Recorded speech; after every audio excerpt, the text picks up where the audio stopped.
عن بنت في أوضتها في عيد الأم. قصة عن ناس وحشتها الحضن، يجي عيد بلا رحمة يوجع نص بشر الكون. عن بنت في أوضتها وقت ما كله ويا الحاجة يفرح وياها بعيد الأم، في غيرهم قاعد سرحان. أوقات تسمع رنة لصوتها وفجأة يجي شريط لحياتهم. وحشتيني بقالك سنين بعيدة عن عيني، طب أقولك وحشتني فضفضت إليكي وإن أجري في حضنك من صغري. وحشني صوتك والله يا غالية، أنا عايشة بس والله ما نسيتك. جرحونا بعيد عملولي الأم بس برضه هنساكي، لأن صورتك دايما ويايا ولا يوم حتى تفرقي بالي. جرحونا يا أمي بعيد للأم، نسيوا معنى جرح الغير، بس أنا على وعدي وياكي هفضل فاكراك. فاكرة نغنشتي أنا وانتي، فاكرة كلامك عن ناس مش شبهي، قلتيلي إن أستاهل الأحسن ودعيتي ليا بالأحسن وقعدت تحقق حلمك ليا.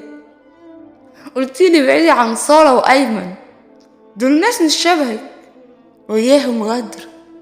قلتلك لا والله جدعان، وطلعتي انت الصح. وأديني دلوقتي جاية أزورك وأقولك والله ما نسيتك.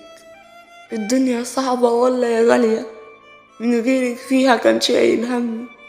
طب بصي جايبالك ايه، جايبالك ورد ليك يا ست الستات، كان نفسي تكوني موجودة، حضنك بيدفي كتير والله.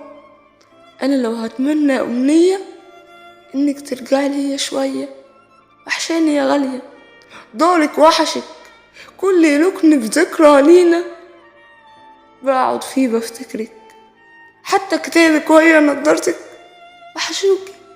أنا لو هتمنى أمنية أتمنى إن ألمح طيفك، بدعي نتقابل في الجنة وأكون وياكي يا غالية.